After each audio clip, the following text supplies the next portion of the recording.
Hello, welcome to week 4 of TidalClub. It's gone pretty fast, but we've gone through a lot of stuff and I'm really enjoying it and hope you are too. So this week we'll be looking at two things. Randomness is the main thing, and on the way we'll look at continuous functions. These are both quite important topics and really interesting ones, so it should be a good one. And they're also surprisingly related because in tidal, randomness is continuous. So what do I mean by continuous function? Well, for the last video is a bit of a joke. I put this diagram of a tide behind me, but I just realized actually this is what we're going to be talking about today, is waveforms. So you can see this is graphed, how there's this is a kind of tide where you get 2 each day. So you get 2 peaks, and you can see the C goes higher and lower over time, but smoothly. Like in the middle, it's kind of the waveform, it's going pretty fast, but then it slows down at the high tide and low tide. You might have noticed this on the beach. The sea doesn't seem to be moving at all, but then all of a sudden it comes at you pretty fast, and that's because it's in the middle bit. So it's like a smooth translation, a smooth wave where it kind of speeds up, and then you get this nice curve as it turns around at the top. And this looks a bit like a sinusoidal wave, which is the perfect wave. If you get that really pure pitch, it's just like a beep that cheap electronics sometimes has. That is probably a pure sine wave that you're listening to. There are some other waveforms. So there's the sine wave, the pure one at the top. There's a square wave, which has discontinuities really. It sort of shifts from being one value to the other in steps. But you can still think of it as a waveform, even though it has these discontinuities, which you'd normally associate with discrete events. So this is something a bit weird, actually. A waveform, you can think of it as being continuous, or you can think of it as being discrete. These are opposites, but actually it's not really a property of the waveform, it's a property of your perception of it. That's something we might talk about a bit later, the perception of waveforms. So the triangle wave is also, looks a bit like a cross between a sine wave and a square wave. You can see it's like a straight line. There's no speeding up or slowing down. It just suddenly changes direction. And then the sawtooth wave, which ramps up smoothly, but then transitions suddenly like that. And these are the basic fundamental waveforms, which we'll look at now. So let's look in the code. Right, so here we go. Let's start off with a sine wave. So let's say we wanted to have a kick drum and have it smoothly going up and down in pitch. So one thing we could do is just do speed sine, but I'm not going to run that because the problem with sine waves is they, and all the waveforms actually, is they go between 0 and 1. So the sine wave will start at 0 and then smoothly speed up and then slow down and then eventually get to 1 and then go down to 0 again. And the problem with speed of 0 and near 0, like if I had that number, that would speed it down but also stretch it out over time.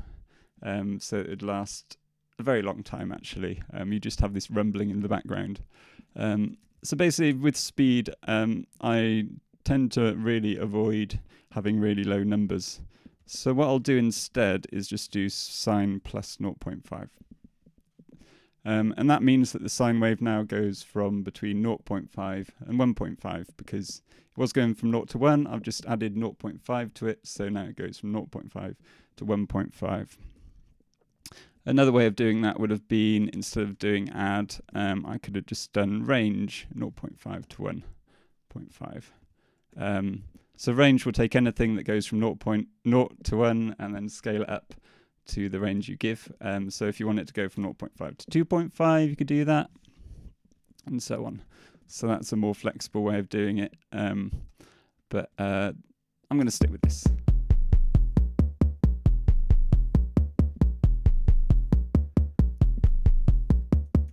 So that's good. So over a cycle, there's 8 of them, and each one takes a different value from the sine wave, and so you can hear that it's going smoothly up and down, especially if I add more kick drums.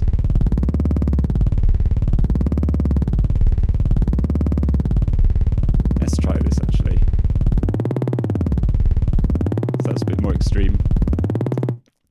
Okay, so that's good, but what happens if you actually want to have it completely smooth? Then you might try and put it here, remembering that the structure comes from the left. So here, with this hash operator, you'll remember that the structure comes from the left, so we end up with 32 events. And so the structure is based on this, the rhythm's based on this, and it just takes values from this. So here, I've got it so actually the sine wave is giving the structure. So let's see what happens. Nothing at all. So this is a bit of a pitfall with working with waveforms, is that they don't actually have any events. So if you think of a sine wave as smoothly going up and down, there's no actual trigger messages in there that are being sent to SuperDirt. So that's a bit of a limitation in a way. It's not like Tidal knows how to send a continuous value as a network message. Actually, it's impossible because network messages are by definition discrete. They are events, whereas a continuous function doesn't have any events, and it's just a single value that's changing over time. So in order to use this, we need to give it some structure. So one way is to just put it on the right and then have the structure coming from another pattern. And another way is doing something which in synthesis is called sample and hold. So we can do that with segment actually. So if I say segment this by 16, that just means at a regular interval take 16 values from the sine wave.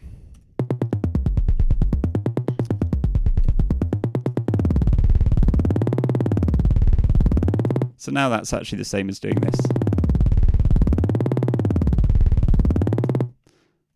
So that works. And there are other ways of doing this. Like if you didn't want to sample that at regular intervals, but wanted to have more of a pattern to it, then you could use struct.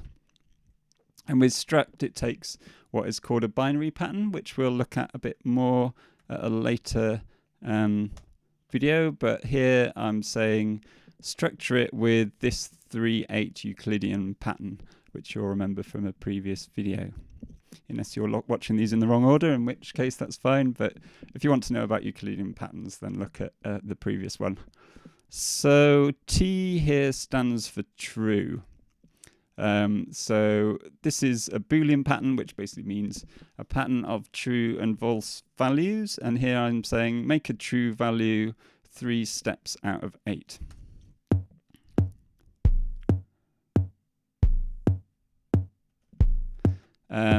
So if I make that a bit more frequent, sound a bit more.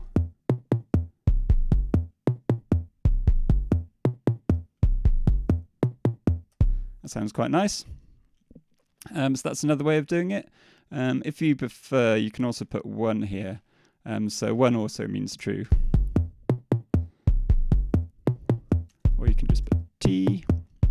So if I put F here, this would be interesting with the Euclidean patterns. That means that there's 16 steps, 7 steps out of 16 are true, which means that the other 9 steps are false. So you'll get the kind of inverse Euclidean pattern.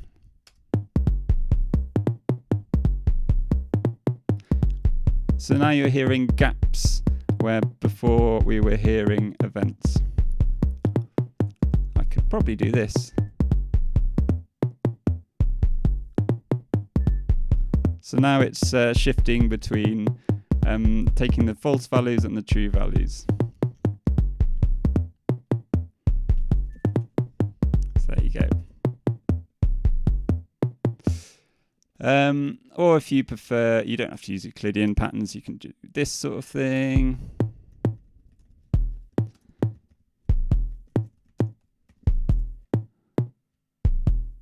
So now only the true values are actually triggering a sound.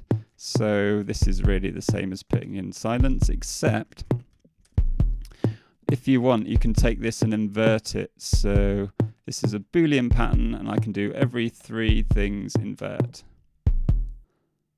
So every 3 repetitions, it takes the false values rather than the true values. Actually, I said I'd do this in a later video. I'm getting a bit sidetracked. I'll go into more details about Boolean patterns later, but that's a little taster. Okay, so that's different ways of structuring that. Remember that this, even though it's a continuous pattern that doesn't have any events in, you can still speed it up and slow it down. So, for example, let's take this simple example here. And let's slow it down by a factor of 2.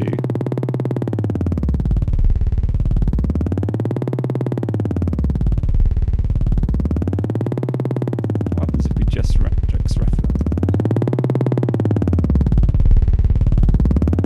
Not too much.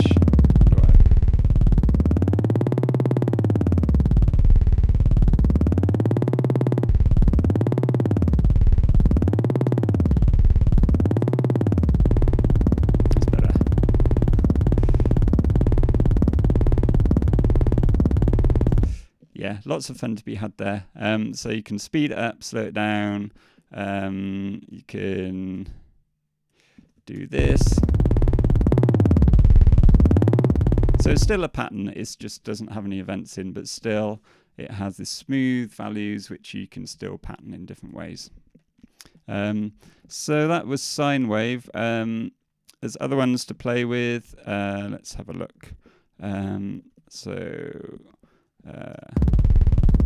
Square is quite straightforward. Just goes up and down. And there is triangle. It does sound similar to a sine wave, but there's no kind of smoothness around the transitions. And finally, sawtooth.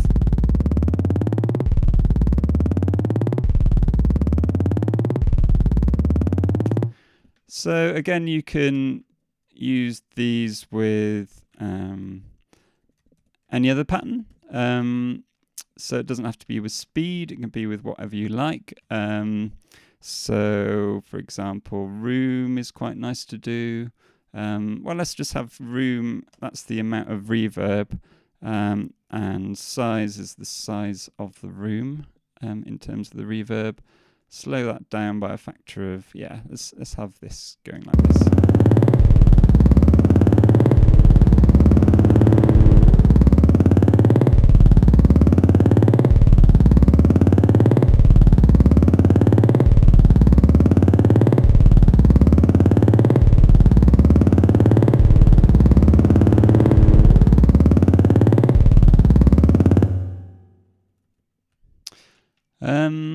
I'm not sure how much that was working actually. Let's try without this. Make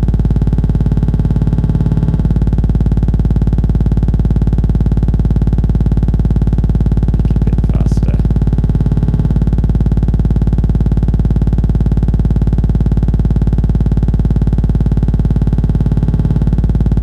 Yeah, you can kind of hear it opening up.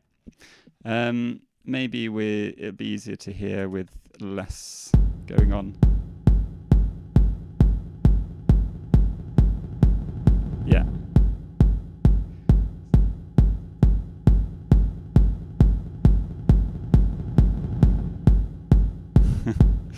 You can kind of hear it in the background. It's a bit hard to hear. We'll try with a different sound.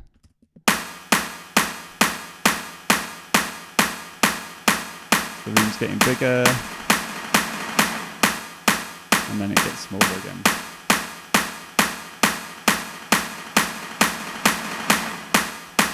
Cool. Okay, so the good thing about all these is that you can add them together. So if we go back to this, we could, for example, multiply a sine wave by a triangle wave to get something a bit more complicated, slowing this down. So if you don't want something quite as straightforward as a single sine wave, you can combine them. So now this triangle wave is spread out over 2 cycles, and it's multiplied by a sine wave that's over 1 cycle. So you get something with a bit more variety. Or if I did a saw, then you get a sine wave which was gradually going up.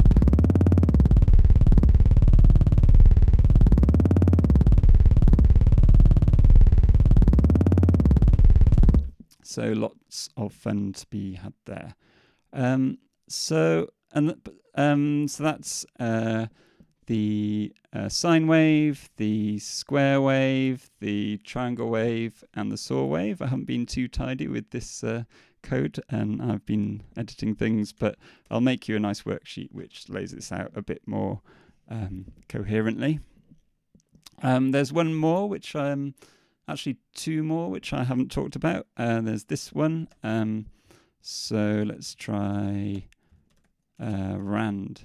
So random numbers in Tidal, as I mentioned earlier, are continuous. That means that there's no events in there. It's just a continuous field of noise. So unlike with the other waveforms, there's some coherence to them. With randomness, it's just changing all the time. So when you take a value from it, it'll be completely different from the last one. So let's see what that sounds like.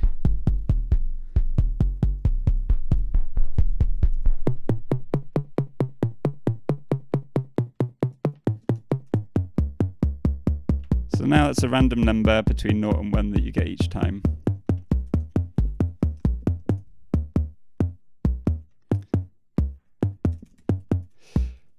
So that's good fun.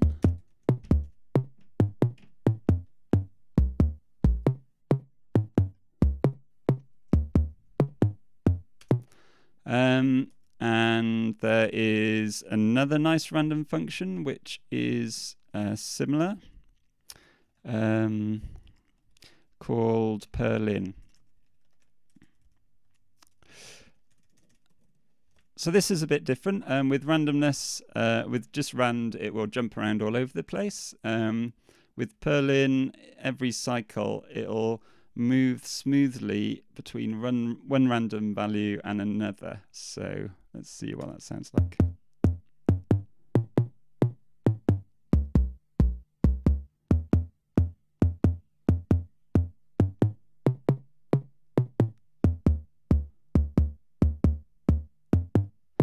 So you can kind of hear it's picking out a random number, but then over the cycle moving towards it. So it's either going down or up over a cycle. And you can slow that down as well, so it'll do the same thing, but over 2 cycles in this case.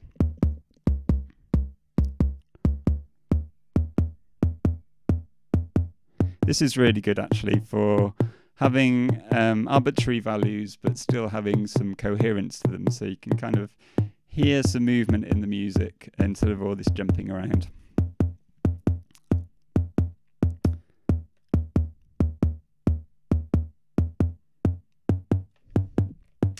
Okay, so play around with that. So you can try using these with different things like panning or effects or whatever you like. And play around with structuring them and or just using them as effects to apply to something else with structure, and have fun. So there's lots of other kinds of randomness, ways of using randomness in Tidal, but this is just using a random stream directly as a pattern in itself. But we'll also look at shuffling and things in future videos during this week. Okay, so thanks for watching. Ask lots of questions, etc. and see you next time. Bye.